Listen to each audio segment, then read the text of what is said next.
Avis vascular center మన దేశంలోనే the best varicose vein hospital. నమస్తే రమగారు. నమస్తే జయ. రమగారు, మనకి పితృపక్షాలు ఉన్నాయి, 8వ తారీఖు నుంచి ఉన్నట్లున్నాయి కదండి.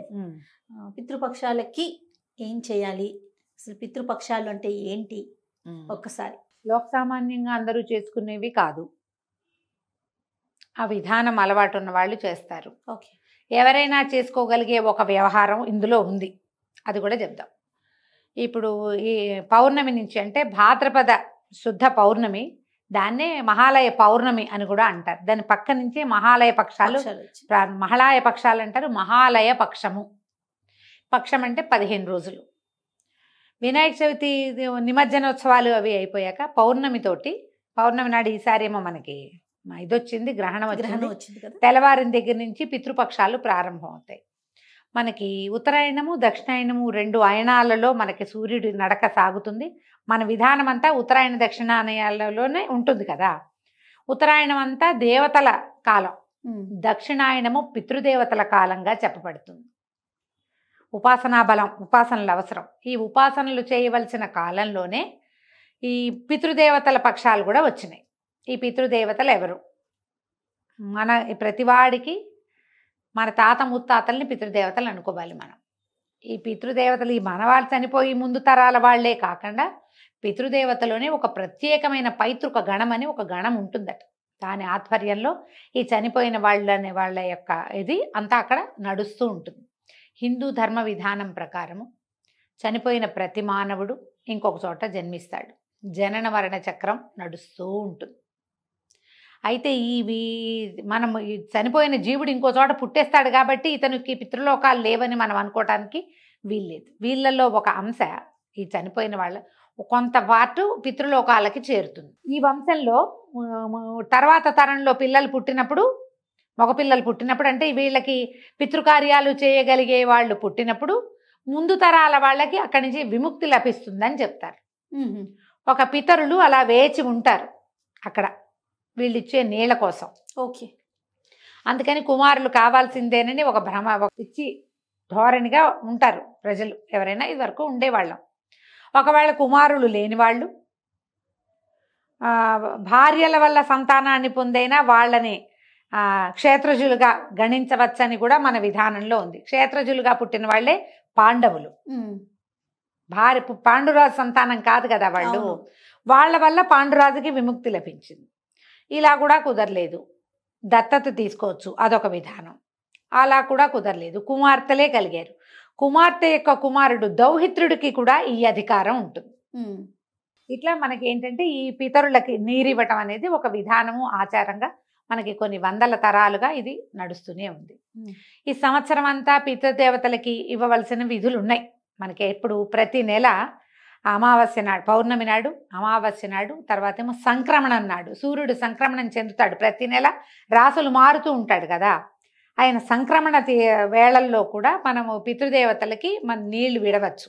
తర్పణాలు విడిస్తే అవి వాళ్ళకి చెందుతాయి. ప్రతి నెల 3 సార్లు 3 రోజులు ఇవి వచ్చినప్పటికీ ప్రత్యేకంగా ఈ 15 రోజులు ఎందుకు పెట్టారంటే ఇవేవి చేయలేని వాడు ఈ 15 రోజుల్లో అయినా చేస్తాడేమో, ఆ రకంగా అయినా పితృగణాలకి నీరందుతుంది. ఈ విధానాన్ని ప్రవేశపెట్టారు. అయితే తొలి రోజు మొదలు పెట్టుకుని పాడ్యం నుంచి అమావాస్య దాకా ఈ 15 రోజులు, 14 రోజులు మొదటివి, 1, 2, 3, 4 ఉన్నాయి కదా తిథులు. ఈ 14 తిథుల్లో ఆయా తిథుల్లో మరణించిన వాళ్ళకి ఆ రోజున మహాలయం కూడా పెట్టాలి. అంటే మామూలుగా వాళ్ళు ఎప్పుడో ఉగాది పండగ తర్వాత లేదా దీపావళి పండగ తర్వాత పోయారు. ఆ తిథి పిల్లలకి తెలుసు, ఆ రోజున తిథి పెట్టుకుంటారు. అయినా కూడా మహాలయ పక్షంలో వాళ్ళ తిథి వచ్చిన రోజున ఏ నవమో అష్టమో పంచమో ఉంటుందిగా, పంచమి నాడు మహాలయం పెట్టాలి. అంటే ప్రతిసారి శ్రాద్ధ విధి 2 సార్లు చేయాలి. శ్రాద్ధ విధులు నిర్వహించే వాళ్ళు ఎవరైతే నియమంగా నిర్వహిస్తారో వాళ్ళు. ఒకవేళ అలాంటిది లేదు, మనకి వీళ్ళకి శ్రాద్ధ విధులు తెలియవు, ఆ తర్వాత ఏమో తిథే తెలీదు, కొన్ని జాతుల్లో తెలియదు కదా. ఈ తెలియని వాళ్ళు ఏం చెయ్యొచ్చు, సంవత్సరంలో 2 సార్లు ఈ విధులు నిర్వహించేందుకు అవకాశం పెట్టారు. తెలియని వాడు కూడా ఎప్పుడు చేస్తారు, ఒకటేమో మన మకర సంక్రమణానికి పెద్దల రోజులు అని చెప్తారు, ఆ రోజున సంక్రమణం నాడు పెద్దలకి పెట్టుకోవచ్చు ఒకటి. రెండోది ఈ మహాలయ అమావాస్య నాడు కూడా పెద్దవాళ్ళకి పెట్టుకోవచ్చు. ఈ 2 రోజు పెతరామాస అంటారు, పెత్రామాస అని రాస్తారు. పితృ అమావాస్య, ఓకే. పెతరామాస అంటారు. ఈ 2 రోజుల్లో ఎప్పుడైనా సరే పెద్దవాళ్ళని తలుచుకుని వాళ్ళ కోసం వాళ్ళ విధానాన్ని బట్టి తర్పణాలు నువ్వులు పట్టుకుని నువ్వులతోటి నీళ్లు విడిచిపెడతారా, ఎక్కడైనా నదికి వెళ్ళి నదిలో తర్పణం విడిచిపెడతారా, లేకపోతే బ్రాహ్మణులకు ఎవరికైనా మోయని ఇవ్వటము, ఆ తర్వాత పొత్తర్లు ఇవ్వటము, మన స్వయం పాకం ఇవ్వటము, ఇలాంటి ఏ విధానాన్ని మీ ఇళ్లలో అవలంబించే పద్ధతి ఉంటుందో, మీ మీ సమూహంలో ఏం చేస్తారో ఆ పద్ధతి ప్రకారం ఈ రోజున చేసుకోవచ్చు.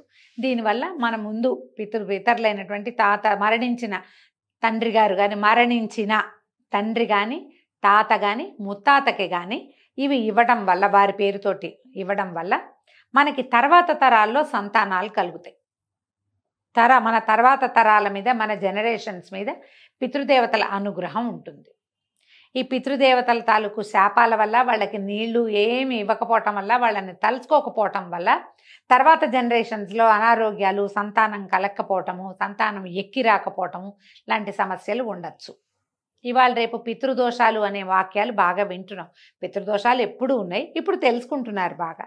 పితృదోషం ఉంది అంటే అదేదో ఊరెళ్ళి పూజ చేయాలి, ఇదేదో ఊరెళ్ళి పూజ చేసుకోవాలి, అక్కడంత ఖర్చు పెట్టాలి, గైకెళ్ళి శ్రార్థం చేయాలి, బోల్డని చెప్తారు. అవన్నీ చేయగలిగితే చేసుకోవటం. లేకపోతే మీరు అమావాస్య నాడు కనుక మీ మరణించిన తండ్రులకి, తాతగారు అమావాస్య మరణిస్తే తండ్రి గారు చేయాలి. తండ్రి ఉంటే కుమారులు తాతగారికి నీళ్ళు ఇస్తాం లాంటివి అనకూడదు. తండ్రులు ఉన్న వాళ్ళు ఎవ్వరికీ ఈ పితృదేవతారాధనకి అవకాశం లేదు, అర్హత లేదు. తండ్రికి తలకొరివి పెట్టిన వాళ్ళైతే గనక తండ్రికి, తాతగారికి, ముత్తాతగారికి 3 పేర్లు చెప్పి ఈ నీరు ఇవ్వవచ్చు. దీనికి ఏంటంటే ఎవరిదైనా ఖచ్చితంగా బ్రాహ్మణుల సహాయం కావాలి. వారి సహాయంతో తండ్రి గారి పేరు, తాతగారి పేరు, ముత్తాతగారి పేరు చెప్పి వారి గోత్రనామాలతోటి వాళ్ళకి పిండ ప్రదానం చేయొచ్చు. ఒకవేళ పిండ ప్రదానం లాంటి పెద్ద పనులు కుదరకపోతే నీళ్లు వదిలిపెట్టచ్చు. అది కూడా కుదరకపోతే ముందు మనం చెప్పుకున్నట్టుగానే పొత్తర్లు ఇవ్వటమో, స్వయం పాకం ఇవ్వటమో చేయొచ్చు. ఒకవేళ ఆడపిల్లలే ఉన్నారు, పిల్లలకి చేత అవి చేయించలేరు మీరు. మా నాన్నగారు పోయారండి, మా నాన్నకి మరి లభించవు కదా, కొడుకులు లేరు, మేము ఎట్లా పెట్టాలి అని ఆడపిల్లలు చాలామంది చాలా ఆస్థతోటి ఉంటారు. పాపం తండ్రి చదువు చెప్పిస్తారు, పెళ్ళిళ్ళు చేస్తారు, లక్షణమైన సంబంధాలు చూసి పురుళ్ళు పోస్తారు, తల్లిదండ్రి గతిస్తారు, లేదా తండ్రే గతిస్తారు, తల్లి ఉంటుంది. వీళ్ళకి ఏం చెయ్యలేదన్న బాధగా ఉంటుంది. ఇవి వింటూ ఉంటే బాధగా ఉంటుంది, అయ్యో మా నాన్నకి ఏమీ లభించట్లేదే అని. ఏం పర్వాలేదమ్మా, మీరు కూడా మీ నాన్నగారి గోత్రనామాలు చెప్పి ఎవరికైనా మీరు స్వయం పాకం ఇచ్చినా కూడా పనికొస్తుంది. మీ కుమారులు పెద్దవాళ్ళు అయ్యాక ఏ కాశీకో గయకో ఎక్కడికైనా వెళ్ళినప్పుడు తాతగారి పేరుతోటి తర్పణాలు విడిపిస్తే సింపులే, అదేం పెద్ద వ్యవహారం ఏం కాదు, చేయొచ్చు. అట్లా ఎవరైనా ఇది చేయొచ్చు. ఓకే. ఇవి ఏంటంటే ఇది పండగ అని కాదు, పితృకార్యం అనేది ఏంటంటే ఇది ఒక ప్రత్యేకమైన విషయం. మనకి భారతీయులకి చాలా కర్మ సిద్ధాంతాన్ని నమ్ముతాం మనం. కర్మ సిద్ధాంతాలతో పాటుగా 3 రుణాలు ప్రతివాడు తీర్చుకోవాలి. దేవరుణం, ఋషి రుణం, పితృరుణం. ఈ 3 రుణాలు తీర్చుకోవాలి.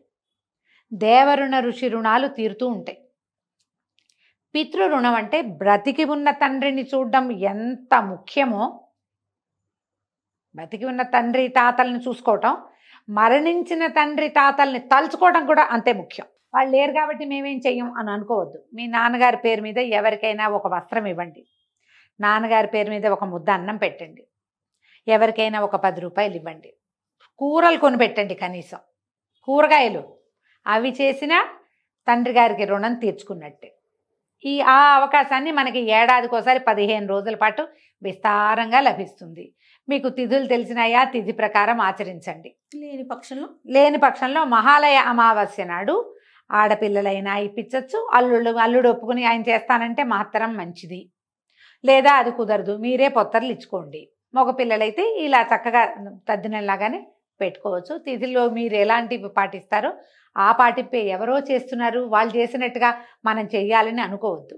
వాళ్ళ విధానం, మన విధానం ప్రకారం ఈ పితృరుణాన్ని తీర్చుకునే అవకాశాన్ని తీసుకోండి. ఇంతే మన పితృపక్షాలు. ఈ పితృపక్షాలు 15 రోజులు అయ్యాక ఇంకా పండగలు మొదలే. అవును. అది నమస్తే రమ్య గారు. నమస్తే జయ.